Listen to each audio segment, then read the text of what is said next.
Welcome to Scaleology, conversations with sales leaders, the art of faster, easier, more profitable sales. When you're ready to transform your sales for today's transforming market, we've got you covered with your host, the queen of cold calling and founder of Scaleology, award-winning author, speaker, sales trainer, and coach, Wendy Weiss. Hi, welcome to Scaleology, conversations with sales leaders, the art of faster, easier, more profitable sales. And I'm your host, Wendy Weiss. I am the founder of Scaleology and the Scaleology Prospecting Method. And I'm also known as the queen of cold calling. Today, our very special guest is Bill Prater, who is the founder and CEO of Business Mastery. And he is also the creator of Scaleology. Bill has earned his reputation as America's business alchemist by helping business owners and entrepreneurs break free of inertia and accelerate into the future they dream of. He loves nothing better than sharing what he's learned by working with those who are dissatisfied with the status quo and eager to transform themselves and their businesses. He created Scaleology and the Business Mastery System as the core foundational principles of dynamic and continuous business growth. And we certainly all want that, dynamic and continuous business growth. And a typical client of his sees their company rising to a position of preeminence and is just not satisfied with just getting to the next level. So welcome, Bill Prater. I'm so happy you're here. I'm happy to be here. Also, Wendy, it's great to see you again. Thank you. So let us begin, as we often do. I want the inside story. I just read the official bio, but we want the inside scoop. How did you get to where you are today? What's the story? Well, I'm probably not all that unusual, Wendy, in that my beginnings were a series of crashes and burns. Yeah. Okay. The most important relative to where I am now was I used to own a private investment banking firm, and we had our major offices down on Wall Street, New York City. And we had a little office in Seattle, Washington. That's where I was, Seattle, Washington. But I had over 125 people working for me in New York. And I finally got tired of that business, Wendy, and decided to sell it. And when I decided to sell it, I discovered nobody wanted to buy it. The reason nobody wanted to buy it was nothing special. It was just another company doing investment banking in the sea of people, in that case, doing investment banking services. So I had to completely reinvent my entire company. And I did it successfully within a little bit less than 3 years, and did sell it, and then immediately founded Business Mastery and continued to work pretty much with the same client set, just as a consultant versus as a banker. Okay. And so how did you reinvent your company? Well, so the first thing was a realization that just being in an industry, so for example, just being a medical doctor does not mean that you're number one in the field. Just being a business coach doesn't mean that you're number one. Just being an investment banking owner doesn't mean you're number one. So if you think about it statistically, the vast majority of all businesses are mediocre. They're in the middle. They're not different from anything else. And so the first thing was, and it wasn't me, I talked to a competitor of mine, and she told me, "Hey, Bill, you're looking in all the wrong places. You're trying to emulate the industry standards, and therefore you're just basically designing yourself to be average. If you want to sell your business, you've got to be extraordinary, and be extraordinary, you got to copy and emulate what the super successful business owners do. In my case, investment banking. But people can be in any industry And at the top of every industry are the super successful, and they do not do things the same way ordinary business owners do. That was my big discovery. Well, that's so interesting that you would say that. And then the idea is to take what these super successful people are doing, the super successful business owners, and do what they've been doing. Correct. Now, there's obviously skill involved. And sometimes, even though you know exactly what somebody's doing you're trying to emulate, you may not yet have the skill. So my entire business is built on helping business owners develop the skills they need to be able to emulate the super successful. So it's a pretty simple formula. So I'm curious because before we started this formal interview, you and I were talking about art and science. Yes. We were talking a little bit about prospecting and the difference between the art part and the science part. And so is what you're talking about also that combination of art and science, or is it mostly science? It is absolutely and definitely a combination of the two. However, I have a huge bias towards the science of it because we're not likely to have all of our employees be elite players. And so we've got to have a system that will allow us to make sales, produce profits, grow our value with regular human beings involved. And I find that we can create a system or a process or a science much easier than we can come up with somebody like Wendy Wise, who has an intuitive ability to read people without seeing them. And I was so thinking, what Wendy and I were talking about before we started was I said I still don't like using the telephone because I can't read body language. And Wendy said, well, I have the ability intuitively to do that as though I'm there with the person. Well, that's a great illustration of art. And it's something I'm going to forever envy her for having, and I'm not going to ever get it. But I am able to listen to Wendy to tell me how to use the Scaleology model to run a high-performance sales organization. That's a scientific approach to it. But she's never going to teach me how to read people's body language using the telephone. That is true. So, now, maybe you're saying it's true because you know me and you're saying I could never feel anything like that. No. I'm just, all I was saying before was that I did have an ability to kind of tell who I was talking to when I was talking to them on the telephone. And it just seemed very obvious to me. Mm-hmm. Well, most people with intuitive capabilities are befuddled when somebody else is puzzled about it. That is true. That is also true. And you know what I'm thinking as you're talking about the art and the science, because it seems like that business leader has to be both the artist and the scientist.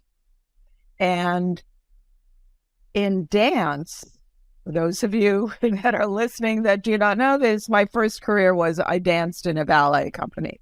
And what they do in a ballet company is they give you have the choreography, here are the steps, here's where you go, here's your musical cue, here's how many counts you have. And then they say, make it your own. And so all the steps and your musical cue, and here's where you go, and here's who you do it with. That's like the science. And the make it your own is like the art. Absolutely. That's a very good point. I use illustrations like that a lot to explain to people the difference between arts and science and the difference between elite and not elite. So you think about ballet dancers, I'm guessing there's a handful of super elite ballet dancers on the planet. And yet there's a zillions of ballet dancers that are dancing ballet X, Y, and Z. But the ones that are able to, if you will, make it their own, and I should say, their own is something that's appealing to other people, then they're the ones that get to the very top. It is the same thing, Wendy, in sales, like any other profession, is that you can teach people the scientific approach to cold calling, the scientific approach to nourishing customers, the scientific approach to following leads and never giving up, all of that. But only a very few end up being the super elite in sales or any other profession. That is very true.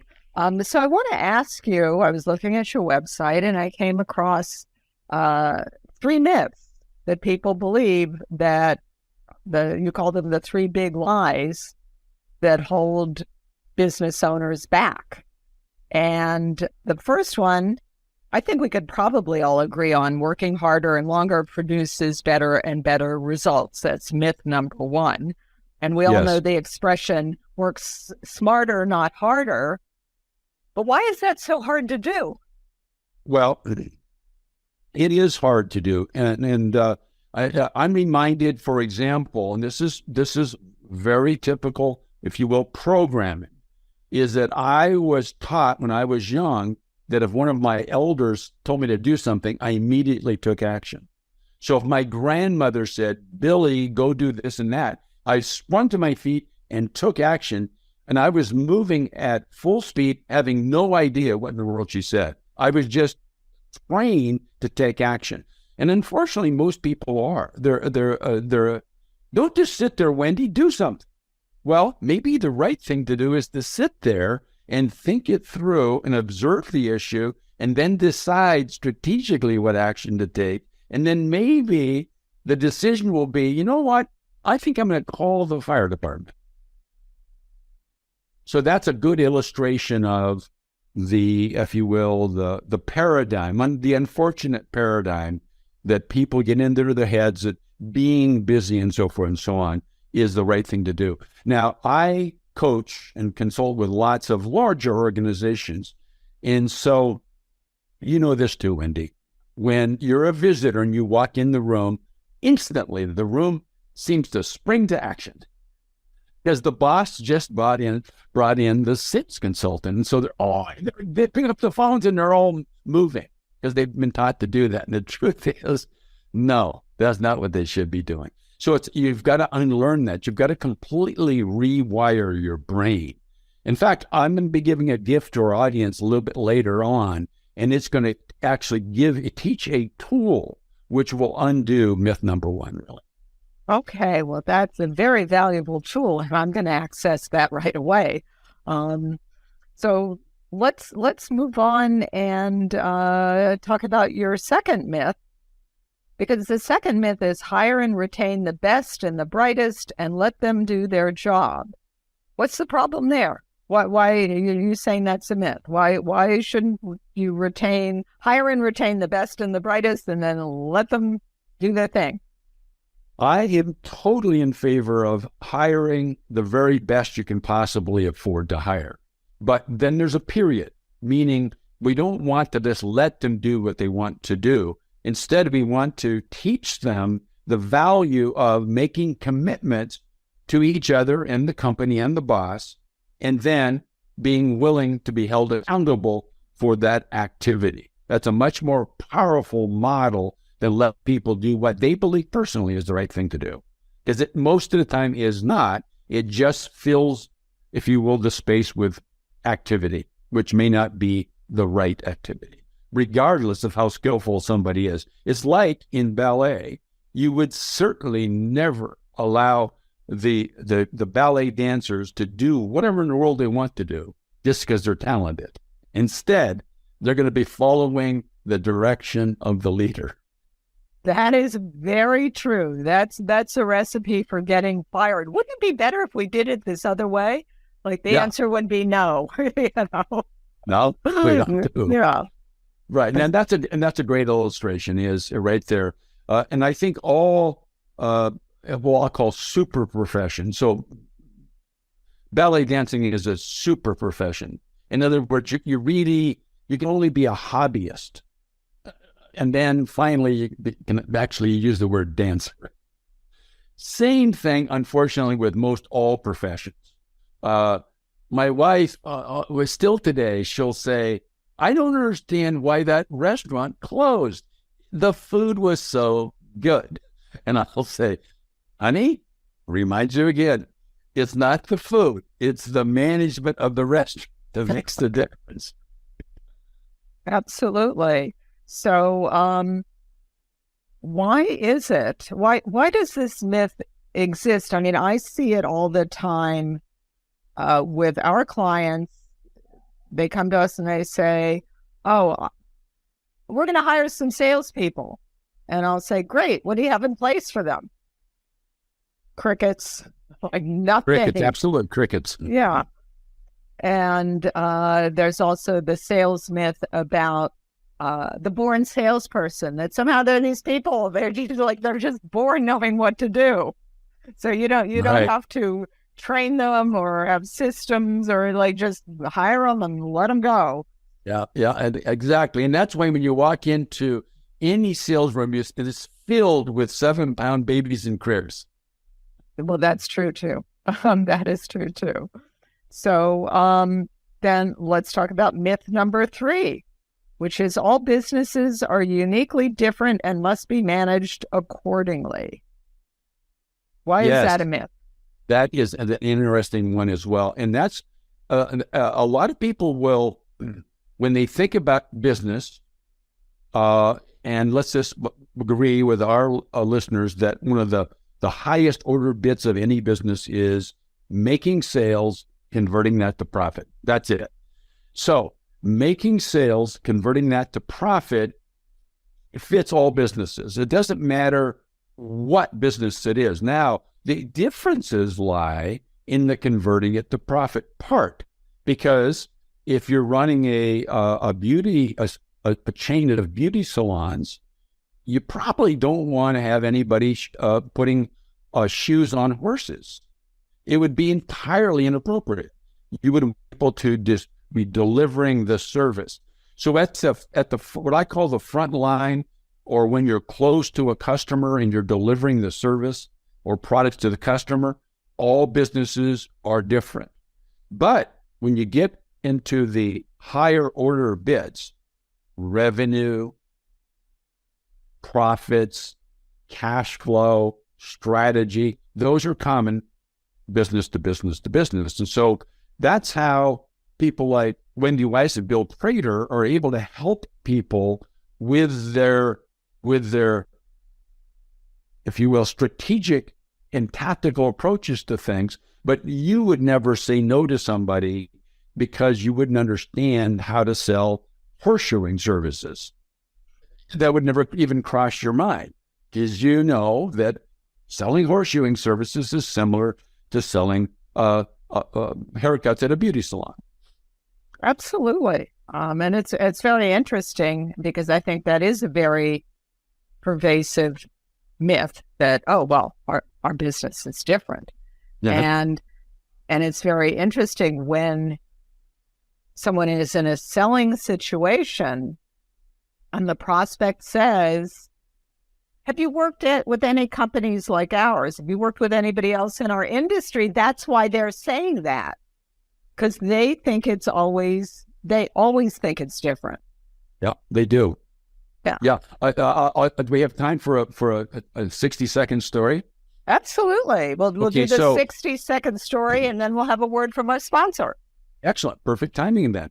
So in my investment bank, we sold very expensive investments to very wealthy people.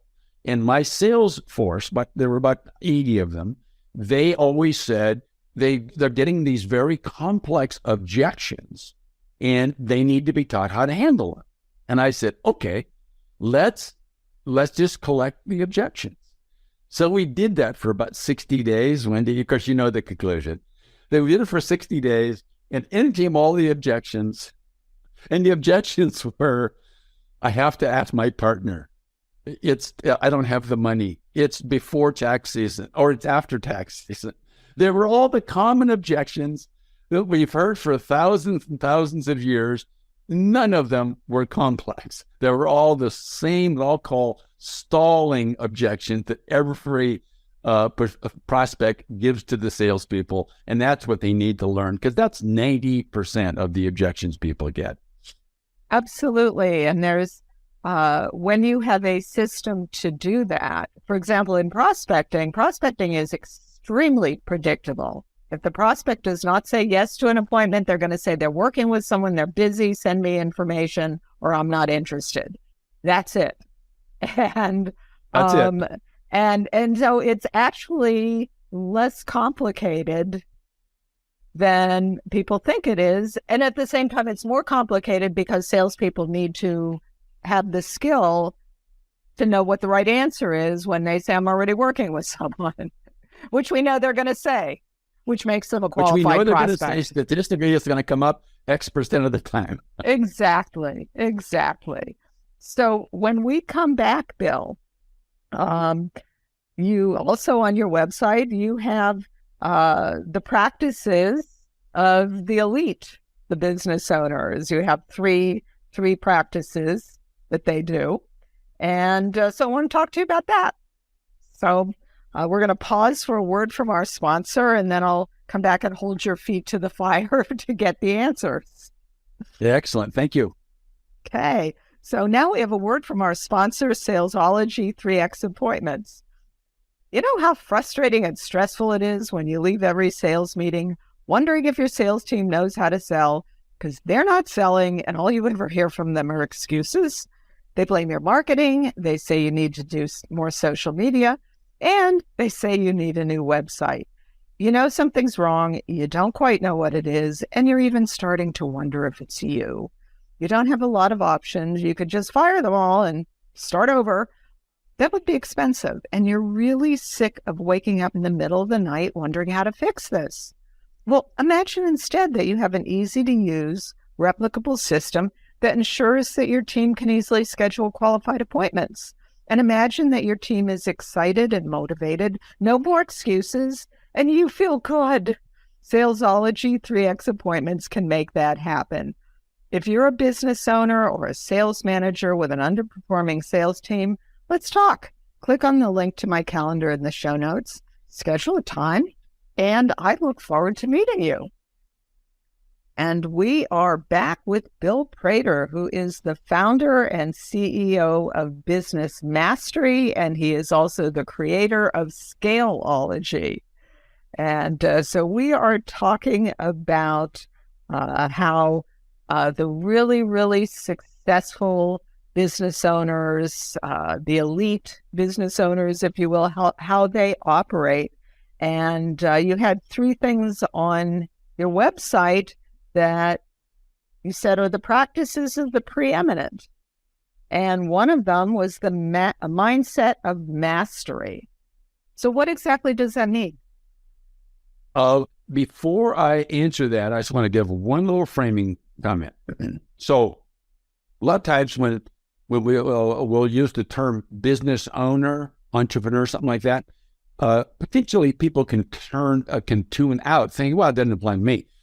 But I'd like to put into our listeners' mind that if they're a professional working for somebody else, they own a business called their territory or their area of responsibility or their department, etc. So what we're going to talk about, you and I, Wendy, will apply to anybody that's the head of any sort of organization. And if you're going to be extraordinary and preeminent, you would need to do these three things. The first of which is to have a mindset of mastery, which includes a variety of things. But going back to ballet dancing, for example, the way the elite dancers think is entirely different than somebody that's trying to look down at the floor and see those painted footsteps that they're supposed to step into 1, 2, 3. So the average in any business, any profession, is a large thing. It's not like a point that there's average and everything above it and average everything below it. Average includes at the very least 80 and probably 90% of the entire population, and they do not think that they can dominate the market, that they can be the best, that no one can surpass them, that they can make every sale, that they can always have a profit, they can always deliver more value than the price they're charging. But the people that are performing at the highest level think entirely differently. They think, yes, they can be number one, and why not me? And they can be the one that commands the highest compensation. They can be the one that, like me, ultimately could position my business to be sold for. And looking back, I'm thinking, wow, I can't believe that I actually convinced somebody to do that. And it worked very well, actually, at the end. Someday, I'll tell you that story at the end. But so having this mindset includes what you think about long term, sometimes called a vision, what sort of a strategy that you're going to put in place to help you move day to day to get toward vision. All of that all put into this area called mindset, and the one we want is the one of mastery. So you're talking again about both the art and the science, because the vision is like the art, and then the strategy to execute it is the science. That's actually right. I didn't think of it that way, but that's very, very true. And a lot of times I'll say to people when they say, I really can't imagine the future. I don't really know where I'm going. And I'll say, well, Wendy, weren't you ever in kindergarten? Of course you know how to do it. You just got to think that way, because nobody said, hey, young woman, tell us about your future, but you can only think about staying in this classroom, and you got to do it in this month, and you got to do it with that dress on. No, there's no restrictions. And so the art of a free flowing is really part of it. And just forget about barriers. Then once you've got this dream in place, vision, the strategy is basically deciding what you're going to do to get there. And that's a strategy, W-H-A-T. What are you going to do? Not how are you going to do it, just what are you going to do? For example, I'm going to figure out how to get the best teacher on the planet to be my mentor. That's my strategy. There's nothing in there that said, how in the world can I do it? Would she ever listen to me? No, don't think that. The strategy is to follow that path. That's a mindset. That's the art part, coupled with a science. Okay, and so you have the art, and do we have reality intruding in there? How I'm going to get the best teacher in the world to be my teacher, but what if you can't or don't know how, or all right, yeah. So your choices are these. Okay. The choices are imagine that you can't, or imagine that you can. As it turns out, the more you can imagine a grandiose outcome, the higher the probability is you'll make great progress towards it. So the trick is not necessarily to get that teacher, but to have people look at you and say, man, that's Sarah. She's very coachable. That's making a big step forward, because having teachers think you're very coachable means that they'll be interested in giving you some advice. So yeah, the reality is the probabilities are that what you're dreaming about will not happen, but the journey will be fantastic. Okay. So we're on this fantastic journey, and you've also said that you need to incorporate a closed loop system of management. So what does that mean? Well, okay, good. So I forgot about the closed loop part. And the reason that that's so important, this closed loop, if I would imagine almost everybody listening to us, Wendy, has been on an airplane or tried to get on an airplane and has been frustrated with the fact that system, that transportation system, is not very reliable. The probability of taking off on time and landing on time and everything working great is low, or at least uncomfortable. Uncomfortable.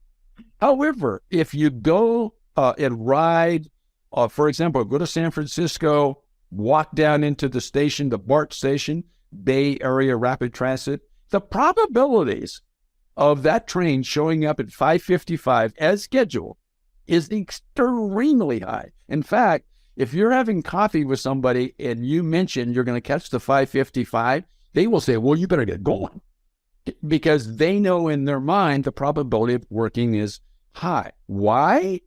It's a closed loop. There are no variables. The train is on this track. The variables are very, very small.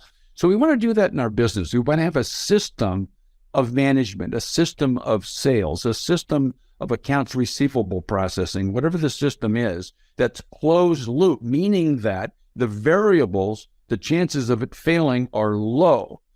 So the business mastery system is in fact that. It's a management system that has a very high probability of success because of its design, and a very low probability of failure or disappointment because of its design as being a closed loop system.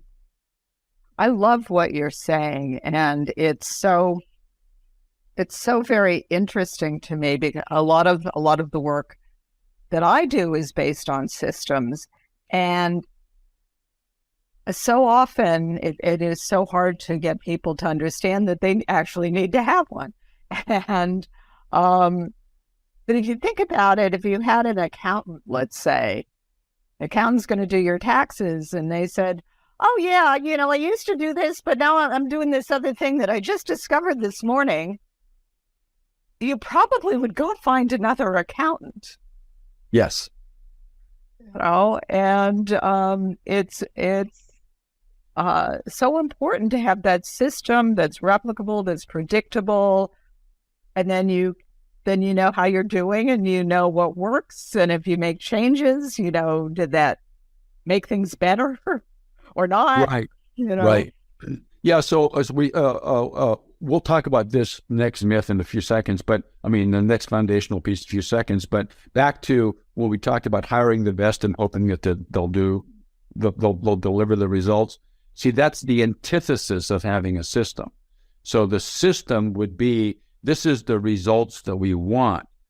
We have proven over and over again that if we make X number of outbound calls, we'll reach so many people and leave so many voicemails, and we'll get the following objections at the following sort of a distribution. And if you follow that system over and over again, then that's the result you will get. On the other hand, if you decide somehow or another, you're going to figure out who to call, and you're going to go down the list and say, I'm going to call in 14, 26, 31, and 96, because my intuition says those are the ones where I'm going to get a sale from. It ain't going to work. It's going to appear that you're working because you're on the phone, but you're randomly going through this system that was designed for predictability. Exactly. And so your last practice, actually, because we talked about this earlier, and you just mentioned it again, hiring and retaining the best and the brightest and letting them just do their thing. You talk instead about developing and leveraging a high-performance team. So could you talk a little bit about that? And what's the difference between hiring someone, the best and the brightest, let them do their thing, and a high-performance team? All right. So let me use an example. We're right now in the United States of America, anyway, we are playing all kinds of football games all over the country. And at the elementary school level, all the way up to professional level, all these games are happening all the time. So a good illustration would be a super talented player on any of those teams who, let's say they're a wide receiver, and they run their route, and the quarterback throws the ball and they don't catch it for a bunch of reasons. And they come back and say, what is going on? I ran my route. I did it perfectly. I was such a star, and you never got me the ball. That is a low performance team. That's an individual person acting like an idiot, trying to somehow or another draw attention to him or herself.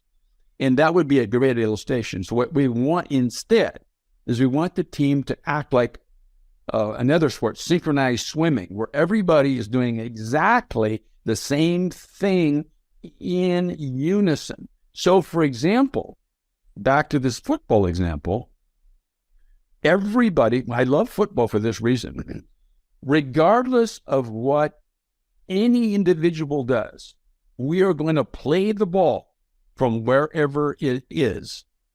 It doesn't matter if we got sacked and lost 10 yards, or we did complete a pass and we're 20 yards ahead or 30 yards ahead. Everybody on the team arrives at the same point, regardless of the individual activity. That's really the way we run the business mastery system. It's like it runs in a cycle. We run our plays, all the individuals, we arrive at a point. We call a new play. Where everybody does their individual things, we run at a certain point. And we use a combination, Wendy, of individuals making commitments to the rest of the team. Commitments, meaning I will do the following by, if you will, the time we get back to the line of scrimmage, or in our case, our weekly meeting, or whatever it happens to be. And then everybody else on the team expects them to behave in the same fashion, i.e., they expect them to deliver on their commitments. So it's a combination of making commitments, being willing to be held accountable, and allowing and insisting that everybody else is accountable as well. Another illustration of that, sticking with sport for one more second, is any kind of a relay. Any kind of a relay. The trick is to hand the baton from runner 1 to runner 2. Failure to deliver the baton means race is over. Good illustration in business is sales rep says, I'm going to sell such and such a thing and produce this big order. And the sales and the production manager, knowing this person, says, yeah, right. I've seen this before. They're out there blowing smoke, having lunches, drinking martinis. I'm not going to do anything.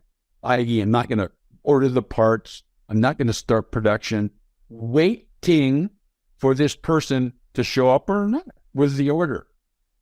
Versus a culture of accountability, when if somebody says, I'll deliver such and such an order, the production manager says, got it. Okay. Vendor, we need the following parts on such and such a time. That would be a high performance team, Wendy. And look, everything we're talking about today, we're talking about elite players, elite companies, people that are preeminent. So for our listeners that can't imagine what we're talking about, don't beat yourself up.